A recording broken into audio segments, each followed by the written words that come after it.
toda carreira tem um começo, e se ela puder ser impulsionada por mestres, o caminho pode ser mais leve e assertivo. Alguns viram mentores dos mais jovens de forma natural, outros levam isso como profissão. O fato é que os dois caminhos interferem diretamente na formação de talentos. E o nosso recorte de hoje é a publicidade. Se não entendeu, fica comigo que eu te explico. Eu não, os nossos convidados de hoje.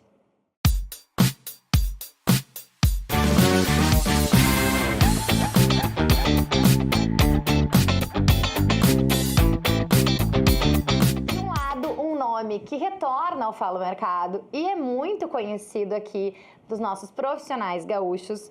De outro, eu tenho um estreante que vem diretamente de São Paulo para compartilhar experiências aqui em Porto Alegre, onde a gente grava. Então, sejam muito bem-vindos. Marcelo Pires, de volta ao Fala Mercado, criativo, planejador e escritor da Ideia da Silva. E o Paulo André Bioni, que é sócio e diretor acadêmico da Miami Ed School São Paulo. Sejam bem-vindos ao Fala Mercado. Muito obrigado. Muito obrigado. Bom, para quem ainda não entendeu, o nosso papo de hoje vai tratar da formação de talentos publicitários. E vejam só a curiosidade quando a gente montou este episódio. O Paulo foi estagiário do Marcelo. Então, é mais ou menos o que a gente fala sobre essa mistura da formação de talentos. E a gente vai falar sobre isso e vai falar também sobre como é para eles quando esses talentos começam a ganhar asas sozinhos. E aqui a gente vai ter uma boa experiência sobre isso. Então, como vocês sabem que nesse programa o protagonismo é do mercado, vamos ao que interessa. Antes de mais nada, então, vamos contar para a nossa audiência que encontro, então, foi esse? Como é que foi a experiência? Onde é que vocês se conheceram? Como é que foi trabalhar juntos aí? Quem Fala começa? aí, Paulinho, conta do ponto de vista de quem estava chegando. Boa! Então, gente, sim, eu sou de Recife e estava tentando carreira em São Paulo e levei meu portfóliozinho, aquele primeiro portfólio que o estudante faz, né? Que ainda sem muita consciência criativa, né? Do que é certo, o que é errado. Né? E aí eu tinha uma amiga, que também é pernambucana, que, por coincidência do destino, é uma das melhores amigas do Marcelo Pires.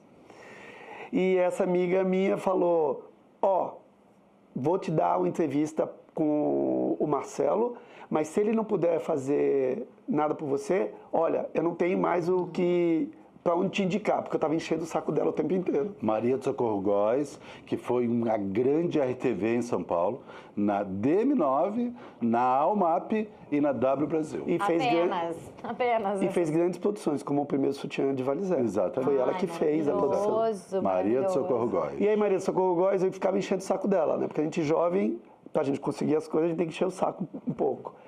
E aí Já anota aí a primeira dica, viu? Para conseguir, tem que encher o saco. Vamos lá. Perseverança. E aí, ela conseguiu a entrevista com o Marcelo. E eu lembro que o Marcelo demorou umas 2 horas, porque ele estava em uma reunião de cliente fora da agência. E eu sentadinho lá na recepção da W Brasil. O Marcelo te deu um chá de banco de 2 horas. Mas aí foi muito positivo, gente. Paciência é um grande segredo. Mais uma dica, anota aí. Ele chegou com muita paciência para me ver e para olhar meu trabalho, porque, se atrasou e tal. Então, ele foi muito, não, vamos, desculpa e tal. Então, foi muito aberto. E eu acho que quando você está vendo uma pasta, quem está começando, você tem que ter uma abertura. Eu sempre falo que a gente tem que enxergar além do que está ali. E acho que o Marcelo enxergou além, porque era muito rudimentar meu portfólio. E ele, com experiência, com talento, conseguiu enxergar que tinha ali alguma coisa. E aí ele me deu meu primeiro estágio na vida e na W Brasil, que na época era a agência mais icônica do Brasil. E foi assim que a gente começou. E de estagiário viramos amigos vizinhos e seguimos aí todos esses anos. É verdade. Eu quero ouvir o lado de quem atrasou 2 horas e deve ter pensado, bom, preciso compensar com esse menino, né? Cara, isso foi terrível. Não, e realmente, a Socorro, uma grande amiga minha e do Paulo, uma amiga nossa, então era uma atenção que eu queria dar devidamente, né? Sim. Mas isso acontecia, infelizmente. A W Brasil, que foi realmente uma agência muito icônica, ela tinha uma equipe muito enxuta, a gente trabalhava muito. Então, assim, a pauta era puxada, tinham reuniões, eu não estava passando o pé em cima da bola, não. Realmente deve ter sido alguma coisa que atrapalhou. Mas é isso que o Paulo contou, né? E o Paulo não foi, assim, meu estagiário, também não é, isso eu não quero deixar. O Paulo entrou como estagiário da agência, né? Então, ele trabalhava com todas as contas, trabalhava com a equipe toda, no caso, como redator na época, né, Paulo? E era um ambiente era uma característica da W, um ambiente aberto.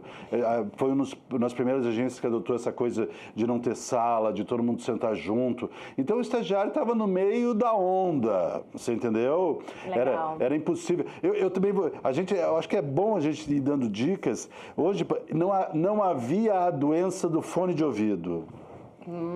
Interessante. Eu quero falar sobre isso. Legal. Porque se você está num ambiente com 10 pessoas incríveis e está ali ouvindo Chitãozinho e Chororó, você não está ouvindo... Nada contra o Chitãozinho e Chororó. Nada contra, hein? Não vou falar nada. Se você está ali ouvindo Chitãozinho e Chororó, você não está ouvindo as 10 pessoas. Sim.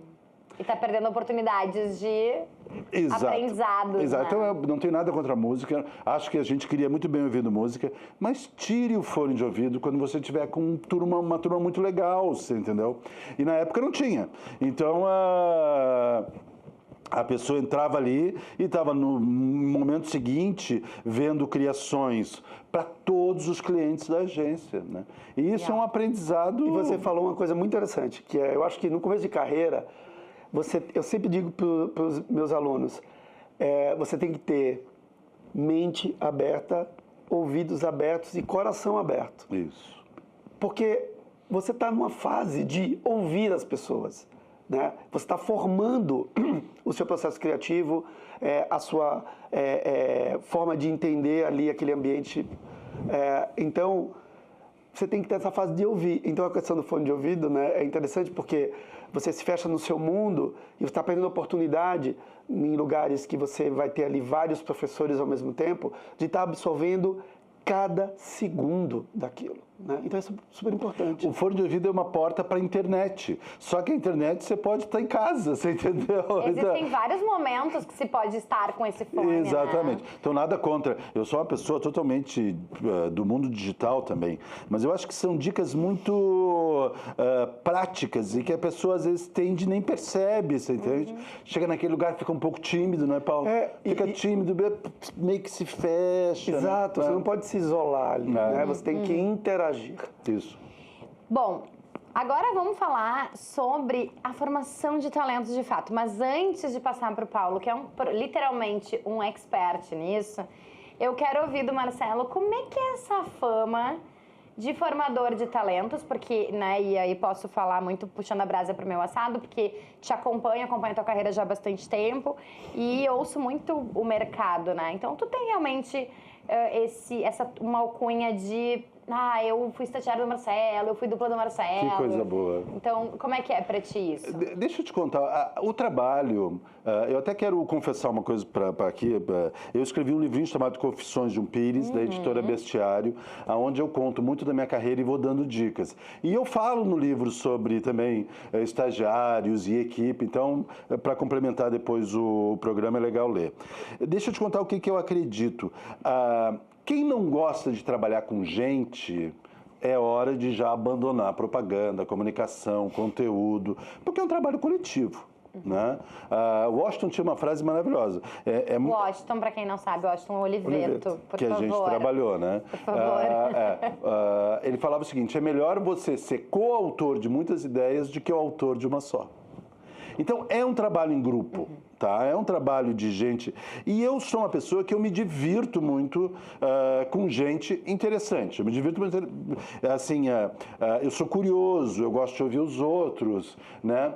Então, assim, isso é primordial. Eu chego fácil a esse trabalho em grupo. Eu gosto de estar trocando ideias, né? Mas trocando ideias com quem vale a pena. O Mário Quintana tem uma frase maravilhosa que ele diz o seguinte, um rapaz chegou lá no Correio do Povo e falou assim, seu Mário Quintana, eu vim aqui trocar ideias com o senhor. E ele disse assim, não sei, hein, porque eu posso sair perdendo. Então, quando você está num lugar bacana, que nem a W, que nem grandes agências, você sabe que você está falando com uma equipe que é muito jóia. Você entendeu? Então, isso já facilita. E a outra coisa é que, por exemplo, uma pessoa que está chegando, ela não está chegando com um conhecimento técnico mais apurado, né? Ela não está chegando com... ela ainda não tem um portfólio, ela não criou experiência, mas ela chega também com um tipo de ideia que, às vezes, uma pessoa que trabalha mais tempo não tem. Sabe? Sabe, às vezes o erro é um grande acerto, né? Então isso é muito criativo, é um terreno muito bom. E eu acho que isso é que me formou, assim, que facilitou. Uma historinha muito rápida. Tem hoje uma grande diretora de criação de São Paulo, a Sophie. Sophie. Né? A Sophie trabalha na África, né? Não, ela é CCO da BTC Havas. Desculpe, eu estou África na cabeça, bem maluco. A Sophie, olha que história interessante. A Sophie, para tu ter uma ideia de como são essas relações. A Sophie entrou na W como estagiária, ficou muito perto de mim, a gente trabalhava junto. Eu vi imediatamente que ela seria uma baita redatora. Daí ela saiu da W e foi para um outro lugar fazer estágio, tá? Foi contratada nesse lugar. Daí um dia eu me encontrei com ela e ela falou, eu não estou feliz, eu fui contratada e eu acho que eu não aprendi o suficiente. E eu disse, Sophie, tu quer voltar como estagiária para a W? E ela disse, quero. E ela voltou. Então, isso que o Paulo estava falando, seja aberto, seja paciente, planeje a sua carreira. Olha, ela supostamente deu um passo para trás.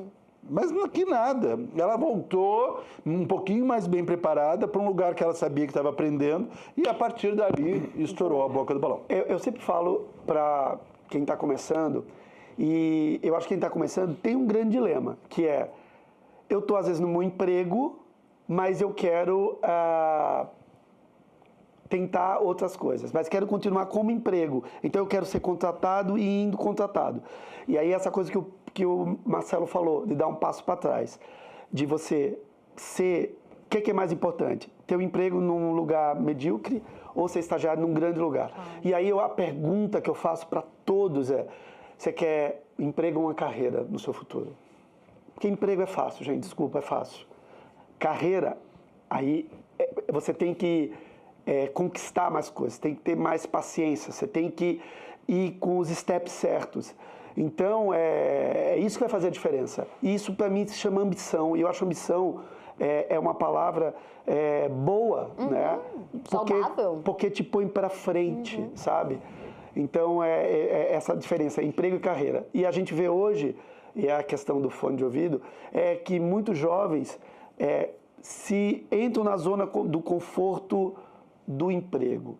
Mas eu digo para eles, vocês são muito jovens, né? Então, se arrisquem, né? Acho que a única coisa que a gente precisa tomar um cuidado com os jovens, especialmente, é a diferença entre ambição e ganância, né? Claro. Ser ambicioso é extremamente saudável e nos motiva, e nos impulsiona e nos desafia. Exatamente. Que não é a mesma coisa do que ser ganancioso, ou seja, aquela ambição acima de tudo e de todos. Mas, Paula, eu vou continuar, então, quero continuar te ouvindo, que eu ouvi um pouco dessa experiência do Marcelo, que eu acho que também, Marcelo, tem um pouco dessa tua consciência de se colocar no lugar do jovem, porque um dia tu também foi essa pessoa que não tinha experiência, que precisava disso, que teve que ter paciência, que foi muitas vezes ansioso em alguns momentos. Então, a gente ter essa capacidade de olhar e dizer, um dia eu também passei por isso, também pode te tornar um formador de talentos nato, né? Assim, e muito natural. Perfeito, perfeito.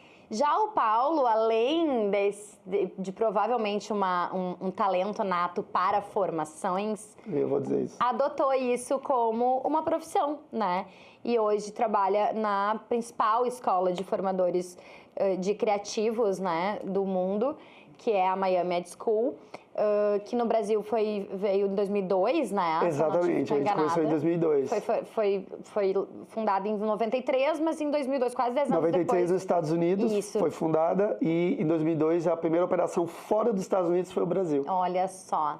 Então, eu queria te ouvir um pouco, assim, como é que foi escolher isso como carreira, né? Olha, foi muito engraçado, porque eu estava ouvindo o Marcelo Pires falando, e no período que eu estava na W, eu comecei a prestar atenção, não me perguntem por quê, nos outros estagiários que iam aparecendo.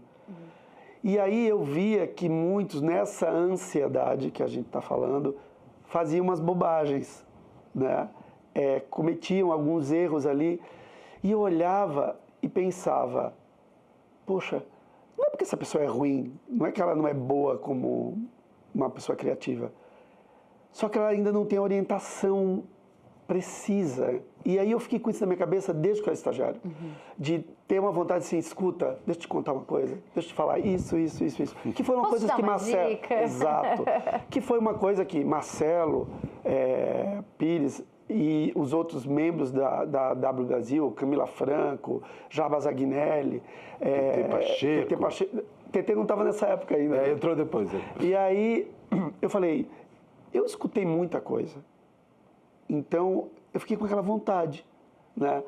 E aí foi passando. Aí eu saí de estagiário da W e comecei minha carreira numa agência que é incrível, que chama Talent. Apenas. E aí... Aliás, todas as agências, já adianto, vou dar um spoiler para a agência, todas as agências que o Paulo está que ele passou, são agências assim, bem mais ou menos. Exatamente. Não tem ironia, é bom lembrar. E aí, quando eu estava na Talent... eu tive um período na Talent e depois o Washington Oliveto, nas mãos de TT Pacheco, gaúcha maravilhosa, e Marcelo Pires, me trouxeram de volta para a W, agora como redator sênior. E aí, quando eu estava lá, o Washington falava assim, tem uma palestra que eu não vou poder, vai você. Eu disse, como assim? Vai você. Não, vai dar tudo certo. Tu dá conta. E aí... fazia. Aí Marcelo Pires também, olha, tem uma palestra, eu não vou poder, vai você. E aí o que foi acontecendo? Eu fui aprendendo a fazer palestra, a falar em público e comecei a gostar. E os alunos, os estudantes vinham conversar comigo. Comecei a gostar, mas eu não sabia ainda qual era o modelo que eu queria como esse formador. Não sabia nem que eu ia ser esse formador, mas sempre um curioso e sempre cuidei bem dos meus estagiários, porque eu fui muito bem cuidado. Então, sempre cuidei bem dos meus estagiários. E aí, de repente, voltei para a Talent de novo. E, na época, a minha diretora de criação, Ana Carmen Longombardi, jogou um folhetão em cima de mim, assim, tem essa escola aqui que está chegando no Brasil. Eu fiquei absurdamente encantado com aquilo. E eu falei, mas quem está trazendo? A SPM. Aí eu sou cara de pau. Outra dica. Boa! Isso aí. Cara de pau. Você não espera as portas abrirem se você não pegar a maçaneta e girar. Aí eu fiz. Achei um e-mail do Fale Conosco da SPM e disse, olha, eu sou Paulo André Bione, eu sou redator e gostei muito da proposta. Queria conversar sobre.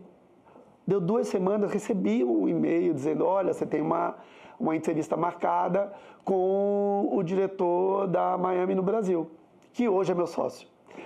Isso em 2002. E aí eu fui lá, quando eu cheguei lá, a conversa foi ótima. Ele já tinha sido meu cliente sem saber, porque eu participei, eu não criei o começo dela, que não é assim uma Brastemp, foi criado também por um gaúcho chamado Ricardo Freire. Mas eu continuei essa campanha quando ele saiu da Talent.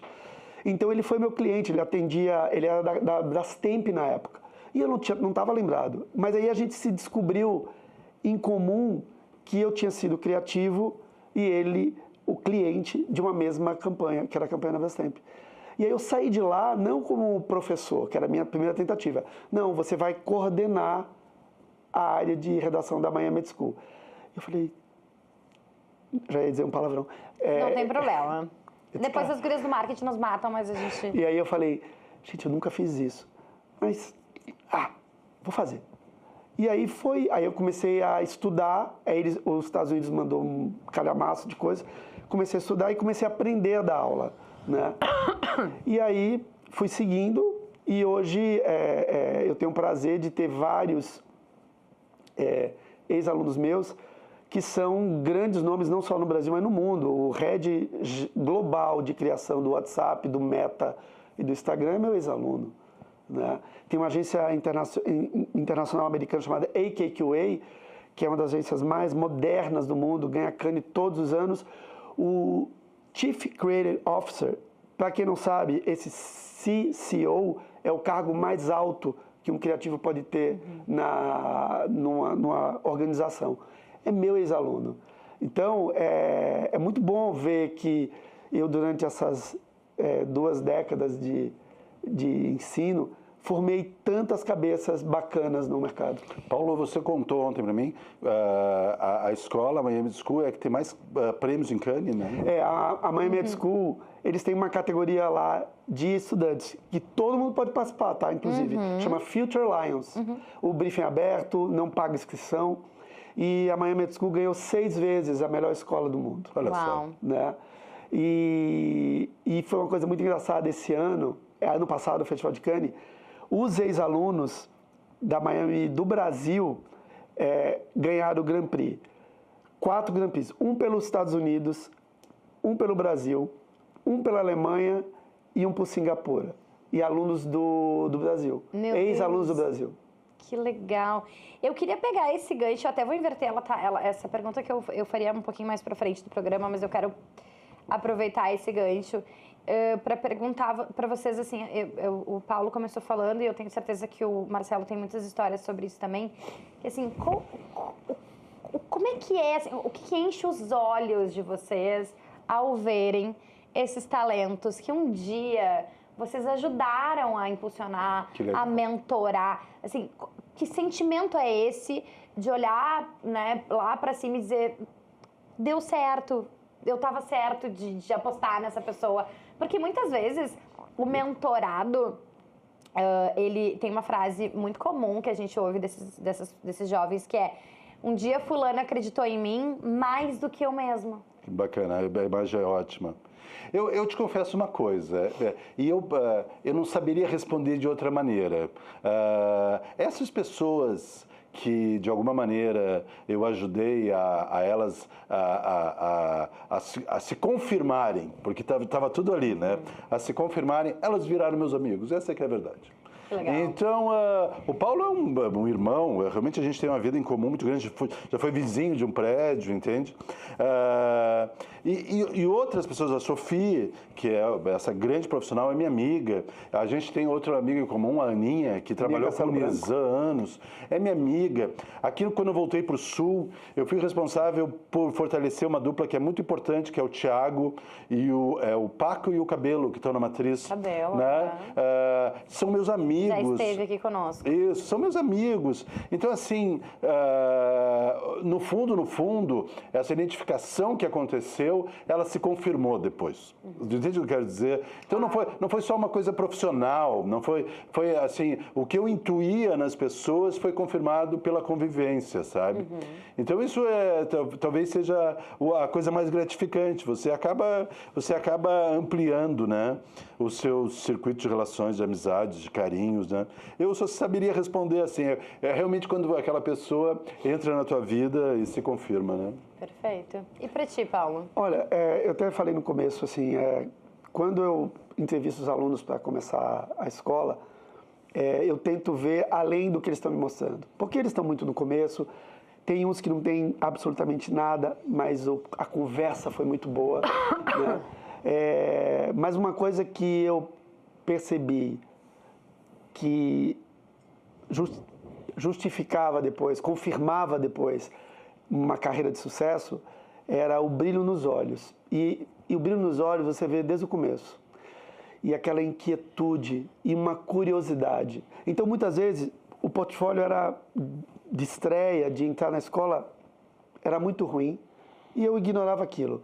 Mas essa pessoa me passava uma inquietude, uma curiosidade, um brilho tão grande que eu falava, vai dar certo. E tem uma coisa que, claro, se confirmou na minha carreira, e eu digo isso sempre para os meus alunos,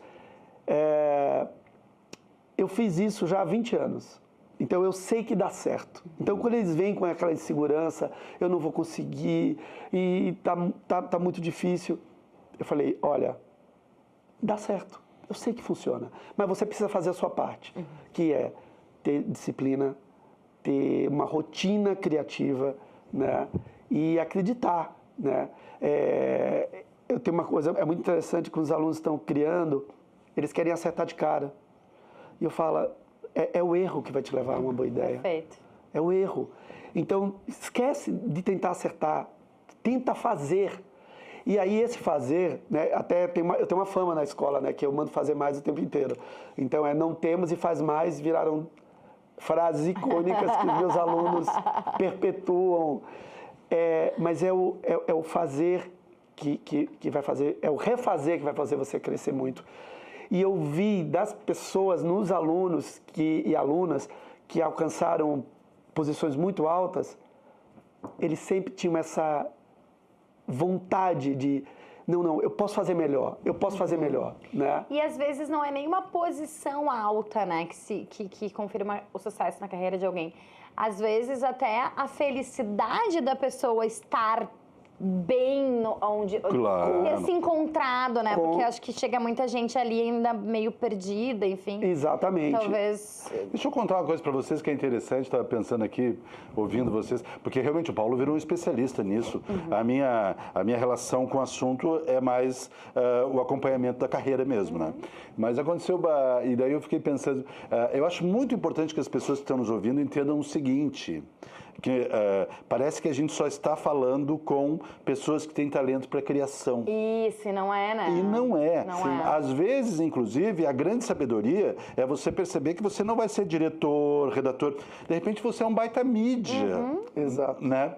Então, isso para mim assim, é muito importante. Eu já vi muita gente pedalando que eu vi assim, esse cara tá na agência certa, no lugar errado. Você entende? Então, eu não sei, Paulo, o quanto que isso... Porque a tua escola é mais direcionada para a criação, né? Mas, por exemplo, a primeira vez que eu entrei numa agência, eu me lembro, o meu estágio foi na MPM de Porto Alegre. Mas a MPM não do Nizam, que depois voltou. A MPM do Mafuz, do Petrônio. A raiz, a MPM raiz. E eu fiz... Quem me deu estágio foi um redator maravilhoso chamado Beto Soares. Ah, tá, eu ia dizer qual deles, porque a gente tem vários Beto Soares, um cara que mudou a propaganda gaúcha, atendendo o Renner. Mas antes eu tinha ido na Símbolo, uma outra agência. E eu fui conversar com um cara, e eu era muito jovem, e ele pegou e disse assim, tu quer o quê? E eu falei assim, eu não sei muito bem, eu acho que eu quero mídia. Porque eu não sabia. A questão era essa. Não é que eu queria mídia, eu disse uma bobagem qualquer. Eu estava nervoso, disse uma bobagem qualquer. E ele pegou e disse assim, esse cara me disse, eu esqueci o nome dele, eu tenho vergonha, porque ele foi muito importante na minha vida. E ele falou, acho que não, eu acho que você tem que ir para a criação. Esse cara... Graças a Deus. Da onde que ele tirou isso, eu não sei, você entendeu? Mas ele disse, você é para a criação. E eu falei, então tá, então vou para a criação. Então, essa adequação é muito importante, né, Paulo? Mas assim, é engraçado porque, para mim, eles já chegam, claro... É uma escola de criação. Dúvidas, eles já chegam meio disso. Mas as pessoas que têm dúvidas, eu tenho sempre uma conversa muito franca com quem está começando, que quer ingressar na escola.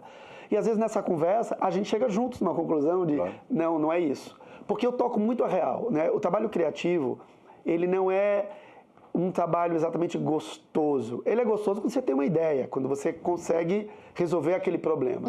Mas ele não é, ele exige de você, eu falo muito, gente, quem vai estudar para ser medicina, tem que estudar. Quem vai fazer direito, tem que estudar.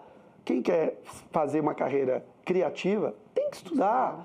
E aí as pessoas têm eles estereotipam, tem um estereótipo dessa profissão que é uma coisa assim, puxa, eu tenho ideias e eu vou conversar e vai ser divertido. Não é tão divertido assim enquanto você está no processo. Então você tem que entender que você precisa ter foco, que você tem uma rotina de todo dia ali abrir o computador e ir tentando, que você tem que estudar, que você tem que ver referências publicitárias e referências da vida, você tem que ler muito. E aí a gente vai tendo essa conversa e aí cai essa ilusão, essa que eu chamo de ingenuidade, de que criação é um negócio leve. Não, é uma profissão como outra qualquer, que você tem que criar uma rotina de criar todo dia. Todo mundo pode criar, todo mundo pode. Eu digo muito em aula, minha mãe pode criar, né? Claro. Meu primo pode criar.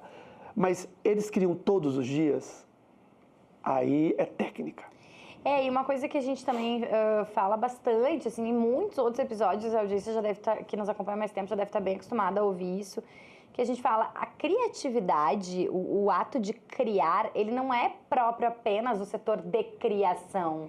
Perfeito. Né? Porque a mídia tem que ser criativa, a produção tem que ser criativa, Total. o atendimento tem que ser criativo. Então, Criatividade é uma forma de pensar. perfeito. Ela não É um está pensamento. resumida a um departamento. Cada vez mais, a gente falou ontem no nosso bate-papo, criatividade hoje é uma grande disciplina para o mundo que a gente está vivendo hoje. Né? Para esse mundo que tem mudanças o tempo inteiro, e precisa de criatividade para se viver nesse mundo novo hoje.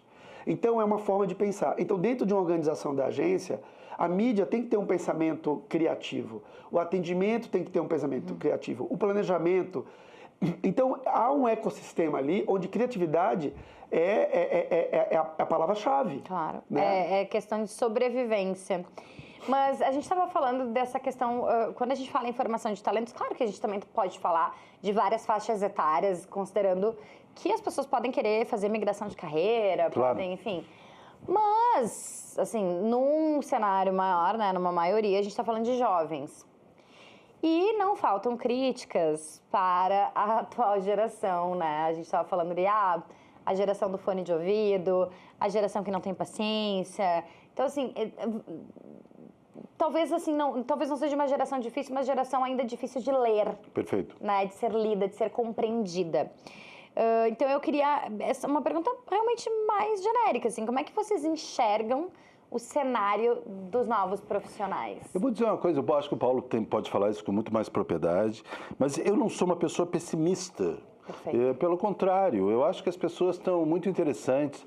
Eu, na verdade, o que eu também eu não sou nem pessimista e eu também não sou otimista. O que eu quero dizer, às vezes, assim, eu não acredito que todo mundo tem habilidade criativa, que todo mundo sabe escrever, que todo mundo sabe artes gráficas, que todo mundo pensa narrativa, que as pessoas sabem fazer storyline. Pelo contrário, eu acho que poucas pessoas sabem fazer isso. Então, eu parto de um princípio já que as pessoas que fazem isso são, de alguma forma, especiais. Nem que seja no sentido da especialidade, tá? Então, eu já parto assim. Então, eu não acho que há 40 anos atrás as pessoas tinham uma habilidade maior para isso. Eu acho que não, era um pequeno número que tinha. E hoje em dia é a mesma coisa. O que talvez hoje as pessoas tenham uma certa dificuldade de entender é que na hora as pessoas falam, nós todos viramos um canal de TV, uma emissora, uma fonte de informação, e de certa forma viramos, mas é uma coisa pragmática, é você falar do prato que está comendo, da festa que você foi, você entendeu? Eu acho que como as pessoas se aproximaram de uma coisa que parece uma mídia, elas pensam que sabem fazer mídia, e não sabem. Elas sabem fazer Instagram, elas sabem fazer post, elas sabem fazer videozinho. Então, eu acho isso, eu acho que continua a mesma coisa. Tem um bando de gente que tem jeito para ser advogado, médico, atleta, dançarino, e um pouquinho de gente que tem para ser publicitário, né? E será assim, e é a gente que tem que sacar e dar força para quem tem essa habilidade. Eu concordo com o Marcelo. Até porque existe uma confusão entre criativo como profissão e creator. São coisas diferentes, mas são coisas que trabalham juntas. Então, o criativo é aquele que constrói a narrativa, né? A narrativa da campanha, a narrativa da ideia. E com essa narrativa, se escolhe quais os influencers, né? Creators, influencers, que melhor vão contar essa narrativa no formato deles, né? Então, há uma confusão de que o prato de comida, postar a sua rotina, isso é uma ideia criativa. Não é. Isso é uma outra coisa. Isso é produção de conteúdo que um creator faz, que criou a personalidade dele. Então, tem essa diferença, né? E aí, esses jovens confundem muito isso. E aí, dentro da escola, aí a gente tenta explicar. Muitas vezes, um aluno chega para mim e fala assim, olha, a ideia, vamos usar o influencer tal. Isso não é ideia. Qual é a ideia que você vai colocar para esse influencer fazer? Então, essa geração, essa confusão hoje de todo mundo é uma mídia, todo mundo tem um canal, se confunde, tá, mas isso já é o que tem que ser feito? Não, né? Então, assim, existe todo um trabalho de criativo. E aí é um desafio, né? Porque essa geração, essa geração nova, ela tem várias coisas que elas trazem, né? E uma delas, que é a questão das redes sociais, que é o medo do cancelamento. Né? Então, elas estão muito preocupadas com as redes sociais e o que pode e o que não pode. E aí, elas chegam na sala de aula, para mim é o maior desafio dessa nova geração, medo de arriscar. E, gente, não existe uma grande ideia se você não se desafia, se você não vai além do normal, se você se coloca em risco. E quando eu falo em risco, não é a gente repetir um modelo antigo na nossa sociedade que era sexista, que era homofóbico, que era racista. Não, não é isto. Eu acho que o grande desafio hoje dentro da sociedade que a gente vive hoje, como a gente quer viver, de um mundo muito mais aberto, onde cada um pode ser o que quer ser, existe aí, qual é o desafio de criar riscos dentro dessa nova sociedade que possam surgir ideias brilhantes, ideias que engajem e emocionem essa sociedade. E aí, o desafio, eu falo muito de desconstrução mental. O desafio dessa nova geração como eu separo esse meu medo, esse julgamento pessoal que todo mundo tem hoje. Esse jovem tem mais que a gente, que de uma outra geração. Você é jovem, então... adoro. Vou trazer o Paulo assim, mais vezes aqui, pessoal. Por favor. E o trabalho de desenvolver uma criativa, é romper essa barreira, sabe? É de entender que ideia, pensar, ir além, se arriscar. Exatamente, dentro dos parâmetros que a sociedade aceita hoje. Mas ainda dá para fazer desafios. Parâmetros responsáveis, no mínimo, responsáveis, né? Perfeito. Né? Mas ainda pode se arriscar. Se todo mundo fica linear e todo mundo fica na zona de conforto, não vai ter mais boas ideias. Eu me lembro, e para quem não nos acompanha ou não vai lembrar e quiser buscar no episódio que a gente já tinha conversado com o Marcelo, ainda no formato antigo, em que a gente tinha um entrevistador e um entrevistado e eu fazia apenas a mediação, eu lembro de uma pergunta e eu vou repetir ela para vocês, como uma... Não tem a ver com a formação de talentos, mas talvez tenha a ver com a inspiração que a opinião de vocês pode repercutir em jovens talentos, que é essa coragem, né? Porque a gente fala muito e a gente pode trazer alguns exemplos gaúchos, assim, de propagandas muito impactantes, campanhas muito fortes, né? Se a gente for lembrar... Eu sempre cito a Gangue, né? A Gangue eu fiz muito tempo. Imagina, né, era uma marca muito corajosa, de muito enfrentamento, de questões muito sensíveis trazidas de forma bem marcante. A loja que te entende. Então, assim, a gente teve, por exemplo, eu também conto isso bastante frequência, assim, a gente teve o Paulo Tiaraju na época lá do início da Gangue preso. Isso. Por conta de uma campanha, assim, então e o seu Maurício, inclusive, na época, bancando, dizendo, não, se ele vai preso, eu também vou. Então, a minha pergunta vocês acham que a propaganda, e talvez por essa geração, com esse medo do cancelamento, talvez o excesso da judicialização das relações também interfira? Eu vou usar uma expressão que eu sempre falo, mas assim, com todo respeito. A propaganda tá mais cagona? A gente falou sobre isso, né, Paulo, Marcelo? Mas assim, vocês acham que tá faltando nessa geração mais enfrentamento para dizer, eu vou bancar essa ideia, porque é uma ideia ousada, que faz sentido, lógico, dentro de um pensamento criativo? Eu vou deixar o Paulo depois falar mais sobre isso, mas o que eu acho que acontece, o Paulo estava falando uma coisa muito interessante. Eu acho que a gente cresceu, até pelas circunstâncias da internet, que mudou muito o mercado, a gente cresceu em termos tecnicistas, digamos assim. Tá? Então, hoje é muito capaz de uma pessoa dizer assim, olha, você faz assim, porque assim funciona mais, você faz não sei o que no segundo tal. Da métrica. Né? Você usa a métrica tal, e daí você faz o seguinte, daí eu costumo dizer, isso, e daí nós vamos fazer exatamente o que todo mundo está fazendo. Perfeito. Então, nós estamos fazendo propaganda de categoria. Então, nós estamos fazendo... Executando. Enquanto que é o maior mérito de uma comunicação e de um posicionamento, o maior mérito é você fazer alguma coisa que só você está fazendo, né? Então, quando tu te encharca desse tecnicismo, dessa métrica, você está se afastando do teu propósito, do teu branding, não se afastando, mas você não está considerando, porque você está acreditando que o genérico é muito importante. Nesse sentido, às vezes eu acho que as coisas podem ficar mais frias. Eu não sei se as pessoas estão mais, usando a palavra, cagonas ou não, mas eu acho que, às vezes, elas estão um pouco semelhantes demais umas às outras. Perfeito. E daí isso parece meio mais do mesmo. As saídas são parecidas, sabe? Mas, Paulo, o que tu acha disso?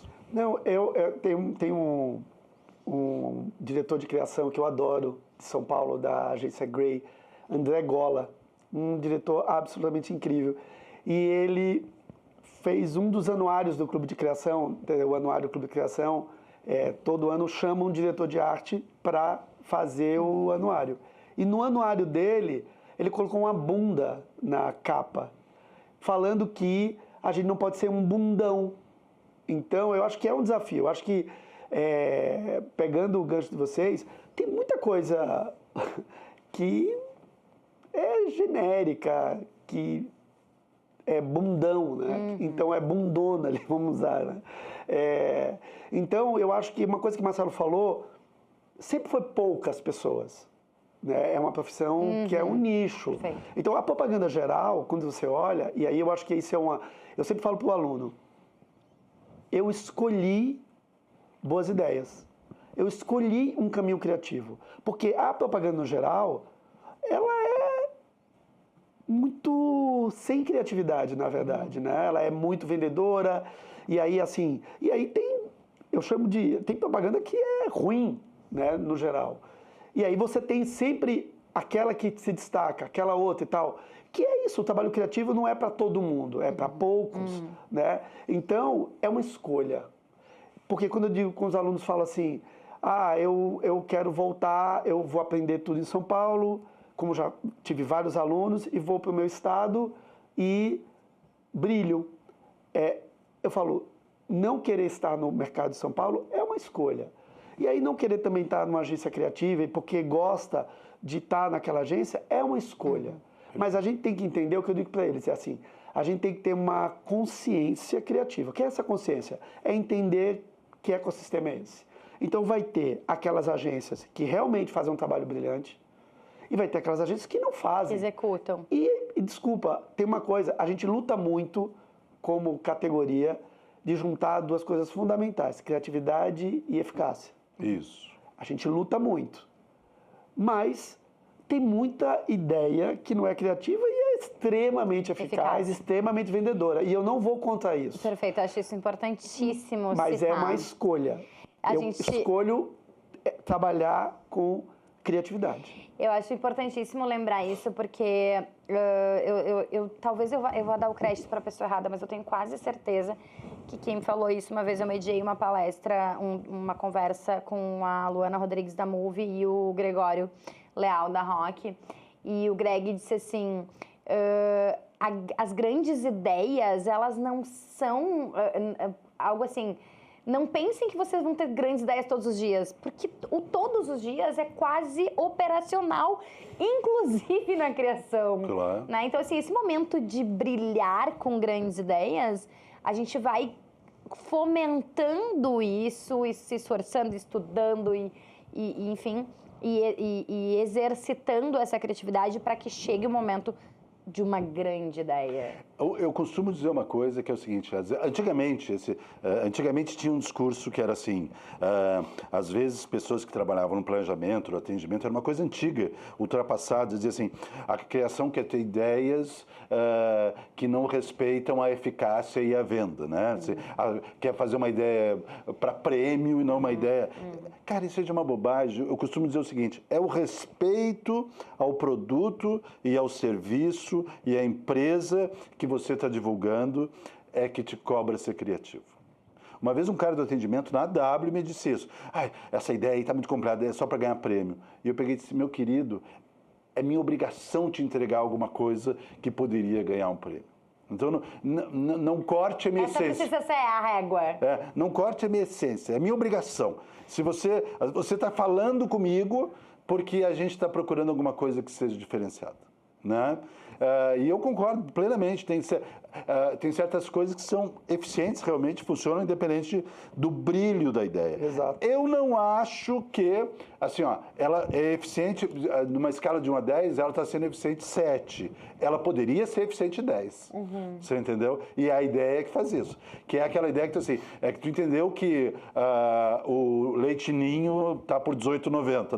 Não sei quanto é que custa o leite ninho. Mas é que você entendeu que comprar o leite ninho naquele lugar é muito mais legal.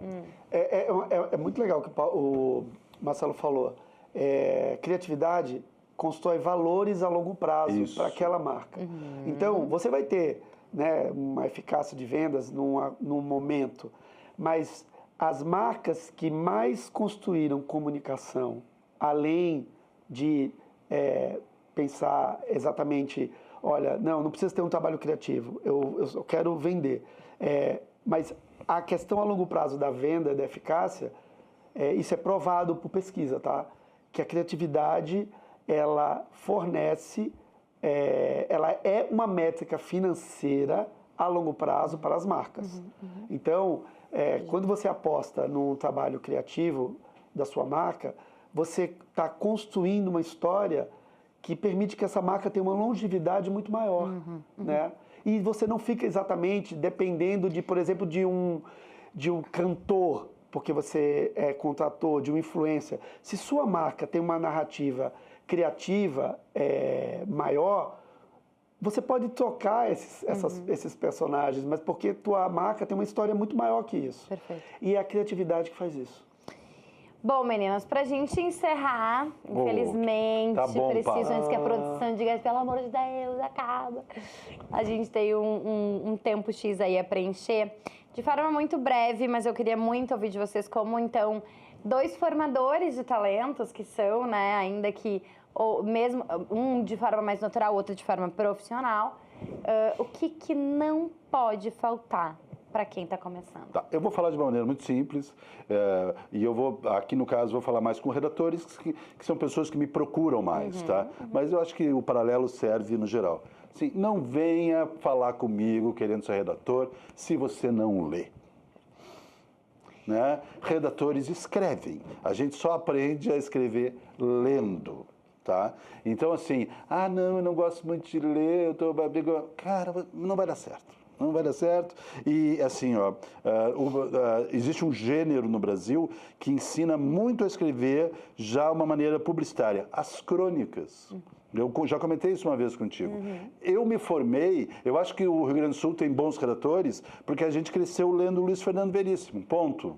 E no Brasil, o Fernando Sabino, o Rubem Braga, hoje em dia todos que estão escrevendo nos jornais, né? O Davi Coimbra, no Rio Grande do Sul, que escrevia bem, o Gregório do Vivier, todos, a Marta Medeiros, a minha irmã Marta Medeiros, a Cláudia Tages. Então, assim, a crônica é uma pequena escolinha de escrever bem publicidade. Tá? Então, assim, você quer ser redator, meu amigo?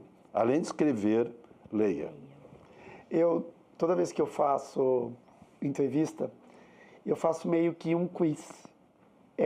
Eu digo para eles, eu vou dizer algumas palavrinhas para vocês, e vocês me dizem de 0 a 10 o quanto vocês aguentam isso. Então, eu falo, desapego. Você precisa, nessa profissão, não ficar muito preso naquela ideia e não aceitar críticas de ninguém. Frustração. Essa é uma profissão que você joga mais ideias no lixo do que você aproveita.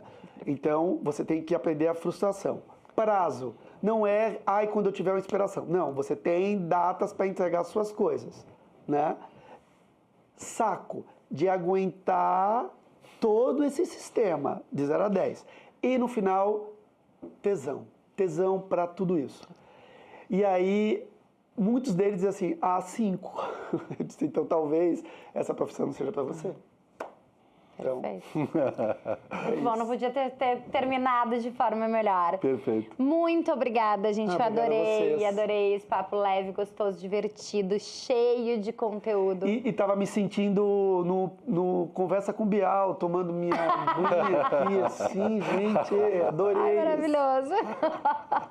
Volte sempre, Paulo. Que Obrigado. tomara que a passada por Porto Alegre tenha sido sempre muito Sempre gostosa. maravilhosa. Que bom. Marcelo, em algum momento vai pedir música, porque vai vir pela terceira vez. Oba! E para vocês que ficaram com a gente até aqui, muito obrigada pela sua audiência, sempre muito importante para nós. Não esqueçam daquela nossa cartilha básica de todo final de programa. Curte, comenta, compartilha, te inscreve no canal e ativa o sininho para o YouTube te avisar sempre que tiver conteúdo novo. E aqui no Fala Mercado sempre tem. Te espero semana que vem. Tchau, tchau.